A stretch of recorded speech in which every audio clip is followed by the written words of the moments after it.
Awesome साहित्यिक कहानियों में आप सबका फिर से बहुत बहुत स्वागत है। आइए आज सुनते हैं कहानी मजदूर का एक दिन। इसे लिखा है अनुराग शर्मा जी ने। बाईं आंख रह रह कर फड़क रही थी। कई बार मला मगर कोई फायदा न हुआ। उसे याद आया कि माँ बाईं आंख फड़कने को कितना बुरा मानती थी। छोटा था तो वह भी इस बात पर यकीन करता था। अब जानता है कि अमीरों को किसी भी आंख के फड़कने से कोई नुकसान नहीं होता और मुसीबत के मारों से तो भगवान राम भी अप्रसन्न ही रहते हैं। उन पर फटने के लिए दुर्भाग्य का बादल भला किसी आंख के फड़कने का इंतजार क्यों करेगा। उसकी समझ में यह नहीं आ रहा था कि आज वह इतना उदास क्यों था। पहले भी कितनी बार ऐसा हुआ है जब बीमार बच्चे को घर छोड़कर काम पर निकला था। गरीब आदमी और कर भी क्या सकता है। मजदूरी नहीं करेगा तो क्या खुद खाएगा और क्या घर में खिलाएगा। बाबूजी ठीक ही तो कहते थे कि गरीब का दिल तो बेबसी का ठिकाना होता है। बाबूजी कितने ज़हीन थे। अगर किसी खाते पीते घर में पैदा होते तो शायद पढ़ लिख कर बहुत बड़े आदमी बनते। वह भी जींस टी शर्ट पहनकर घूमते। स्कूल गए होते और शायद आज किसी आलीशान दफ्तर में बैठकर कोई अच्छी सी नौकरी कर रहे होते। ऊपर से यह सर्दी का मौसम, कड़ाके की ठंड है। हाथ को हाथ नहीं सूझता। गांव में तो आंगन में पुआल जलाकर थोड़ी देर बदन गर्म करने को मिल जाता था। शहर में अव्वल तो पुआल आए कहां से, और अगर कहीं से जुगाड़ हो भी गया तो 4 फुट की कोठरी में खुद बैठे कि पुआल जलाएं। आने वाली रात नए साल की पहली रात है। पैसे वालों की क्या बात है। हर तरफ जश्न मनाने की तैयारी होती दिख रही है। बस मैं भी ठिठुरता रहा। एक ही तो सर्दी थी, कितनी सर्दियां चलती ना मालूम। बस ही धीरे चल रही थी या फिर रास्ता आज कुछ ज्यादा ही लंबा हो गया था। बस वक्त गुजरता जा रहा था लेकिन उसके काम का ठिया तो आने का नाम ही न ले रहा था। अपनी सीट पर सिकुड़ा सा बैठा रहा। सारे रास्ते खैर मनाता रहा कि आज देर होने के बावजूद भी कोई न कोई काम मिल जाए। अगर खाली हाथ वापस आना पड़ा तो बहुत मुश्किल होगी। आज तो मुन्ने की दवा के लिए भी घर में एक कानी कौड़ी नहीं बची है। कंडक्टर को पास आता देखकर उसने अंटी में से सारी रेज़गारी निकाल ली। कई बार गिना, टिकट के पैसे बिल्कुल बराबर।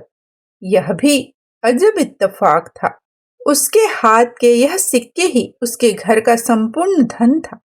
पत्नी का अंतिम गहना, उसकी पाजेब की जोड़ी बेचने के बाद जितने भी पैसे मिले थे उसमें से अब बस यही सिक्के बचे थे। कंडक्टर ने एक हाथ में टिकट थमाया और उसने दूसरे हाथ से सिक्के उसकी हथेली में रख दिए।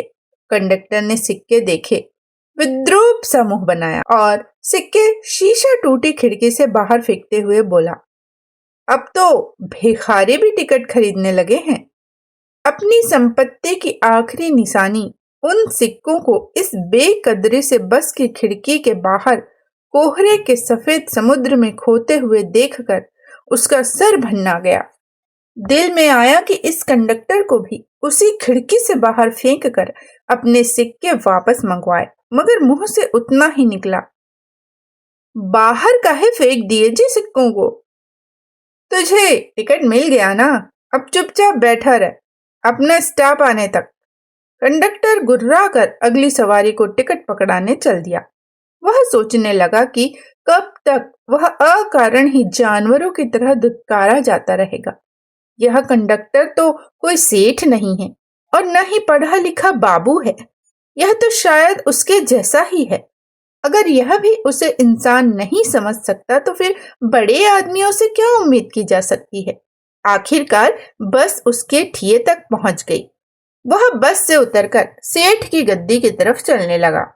कोहरे की बूंद उसके कुर्ते पर मोतियों की तरह चिपकने लगी। पास में ही एक चाय के खोखे के आसपास कुछ लोग खड़े अखबार पढ़ रहे थे। उसे पता था कि अंटी खाली है, फिर भी उसका हाथ वहां चला गया। कुछ क्षणों के लिए उसके कदम भी ठिठके, मगर सच्चाई से समझौता करना तो अब उसकी आदत सी हो गई थी। सो गद्दी की तरफ चल पड़ा। मन ही मन मनाता जा रहा था कि कुछ न कुछ काम उसके लिए बच ही गया हो। लो, आ गए अपने बाप की बारात में से।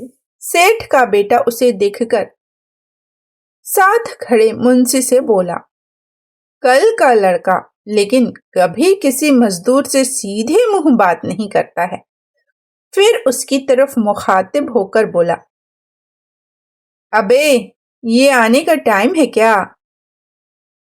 जी बाबूजी, कोई काम है? उसने सकुचाते हुए पूछा। किस्मत वाला है रे तू, हफ्ते भर का काम है तेरे लिए, मुंशी ने आशा के विपरीत कहा। ठेकेदार आता ही होगा, बाहर ट्रक में साथ में चला जाइयो। ट्रक आने में ज्यादा देर नहीं लगी। ठेकेदार ने अंदर आकर सेठ के मुंशी के हाथ में कुछ रुपए पकड़ाए और मुंशी ने लगभग धकियाते हुए उसे आगे कर दिया। चल, आजा फटाफट, ठेकेदार ने ड्राइवर के बगल में बैठते हुए कहा। वह ट्रक के पीछे जाकर ऊपर चढ़ गया। कुछ मजदूर वहां पहले से ही मौजूद थे। कुदाली वगैरह औजार भी एक कोने में पड़े थे। ट्रक खुला था और ठंड भी थी। सूरज चढ़ने लगा था, मगर धूप भी उसकी तरह ही बेदम थी। उसके साथ बैठे आदमी को जय राम जी की कही और पूछा, कहाँ जा रहे हैं? जाने बालीगंज की तरफ है, जाने कहाँ? साथी ने कुछ अटपटा सा जवाब दिया। साथ बैठे नौजवान मजदूर ने एक बीड़ी सुलगाकर उसकी तरफ बढ़ाई तो वह न नहीं कर सका। बीड़ी से शायद उसके शरीर और आवाज का कंपन कुछ कम हुआ। इस लड़के ने बताया कि वह बालीगंज के पास ही जा रहे हैं। काम करीब हफ्ते भर चलेगा। उसके चेहरे पर खुशी की एक लहर सी दौड़ गई। बालीगंज उसकी झुग्गी के एकदम पास था। उसने शुक्र मनाया कि शाम को वह जल्दी घर पहुंच सकेगा और पत्नी का हाथ भी बटा सकेगा। कल से अगर वह घर से सीधा काम पर चला जाए तो रोज का बस का किराया भी बच जाएगा और बेमतलब ठंड में जमना भी नहीं पड़ेगा। उसने महसूस किया कि अब धूप में कुछ गर्मी आने लगी थी। कोहरा भी छंट गया था। ट्रक बालीगंज में दाखिल हो चुका था। रास्ते जाने पहचाने लग रहे थे। ला बेला चौक, गांधी चौराहा, सब कुछ तो उसका रोज का देखा हुआ था। ट्रक उजाड़ महल के मैदान में जाकर रुक गया। ट्रक के पास ही एक पुलिस की गाड़ी भी खड़ी थी। न जाने क्यों आज रास्ते में भी पुलिस की गाड़ियां खूब दिख रही थी। उजाड़ महल दरअसल कंक्रीट के एक ढांचे का नाम था। 4-5 साल पहले किसी सेठ ने यहाँ अपनी कोठी बनवानी शुरू की थी। एक रात 7-8 मजदूर एक अधबनी छत के गिरने से दबकर मर गए थे। तब से वह कोठी वैसी ही पड़ी थी। बाद में सेठ ने वह जमीन किसी को बेच दी थी। नए मालिक ने एक आध बार वहां काम शुरू कराना चाहा, मगर हर बार कुछ न कुछ लफड़ा ही हुआ। एक बार पुलिस भी आई और उसके बाद वहां कोई काम नहीं हुआ। कालांतर में उसके आसपास कई झुग्गी झोपड़ियां उगाई थी। वह भी ऐसी ही एक झुग्गी में रहता था।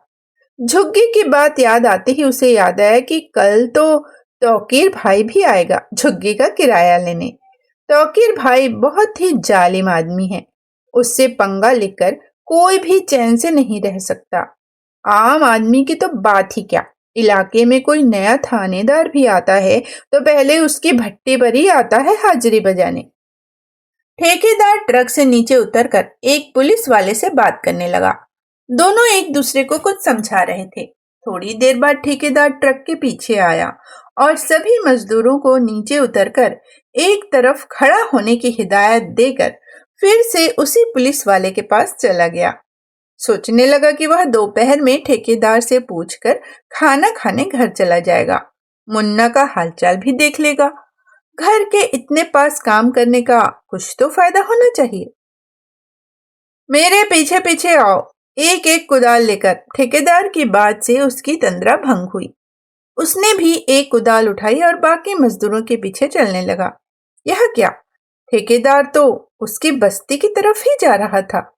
उसने देखा कि पुलिस वाले कुछ ट्रकों में पुरानी साइकिलें, बर्तन, खटिया और बहुत सा दूसरा सामान भर रहे थे। तमाम औरतें, बच्चे जमा थे। बहुत शोर हो रहा था। एक आध छोटे झुंड पुलिस से उलझते हुए भी दिख रहे थे। वह जानना चाह रहा था कि यह सब क्या हो रहा है। उसके मन में अजीब सी बेचैनी होने लगी थी। ठेकेदार के आगे आगे पुलिस का दीवान चल रहा था। दीवान उसकी बस्ती में घुस गया। वहां पहले से कई सिपाही मौजूद थे। दीवान ने उसके पड़ोसी नत्थू के घर की तरफ इशारा करके ठेकेदार से कहा, यहाँ फटाफट लग जाओ काम पर। ठेकेदार बोला। उसे अभी तक सब कुछ रहस्य सा लग रहा था। उसने देखा कि नत्थू के घर का सारा सामान बाहर पड़ा था, लेकिन वहां पर कोई व्यक्ति न था। नत्थू तो सवेरे ही फेरी लगाने निकल पड़ता है, मगर उसकी घरवाली कहाँ है? नत्थू के घर से उड़कर जब उसकी नजर आगे बढ़ी तो अपने घर पर जाकर टिकी। वहां कुछ भीड़ सी लगी हुई थी। उसने देखा कि उसके घर का सामान भी बाहर पड़ा था। उसकी पत्नी मुन्ना को गोद में लिए हुए बाहर गली में खड़ी थी। नत्थू की घरवाली और कुछ और महिलाएं भी वहीं थी। तभी ठेकेदार के बाकी शब्द उसके कान में पड़े। ये पूरी लाइन आज शाम तक तोड़नी है। हफ्ते भर में यह पूरा कचरा साफ हो जाना चाहिए। अब बात उसकी समझ में आने लगी थी। हे भगवान, यह सारी कवायद उन जैसे गरीबों की झुग्गियां उजाड़ने की है ताकि सेठ अपने महल बना सके। नहीं, वह अपनी बस्ती नहीं टूटने देगा। अगर यह बस्ती टूट गई तो उसकी पत्नी कहाँ रहेगी? बीमार मुन्ना का क्या होगा? अपनी कुदाल फेंक कर वह अपने घर की तरफ भागा। यह सब कैसे हुआ? उसने अपनी पत्नी से पूछा। पत्नी बोराई से उसे फटी आंखों से देखती रही। उसके मुंह से कोई बोल न फूटा। मुन्ना भी उसकी गोद में मूर्तिवत सा पड़ा रहा, शायद बहुत गहरी नींद में था। नत्थू की घरवाली ने सुबकते हुए किसी तरह कहा, तुम्हारे जाते ही खून की उल्टी हुई और 1 घंटे में ही सब निपट गया।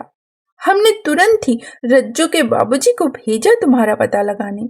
बाप के बिना हम औरतें अंतिम संस्कार तो नहीं कर सकती है ना। अभी आप सुन रहे थे कहानी मजदूर का एक दिन। इसे लिखा है अनुराग शर्मा जी ने।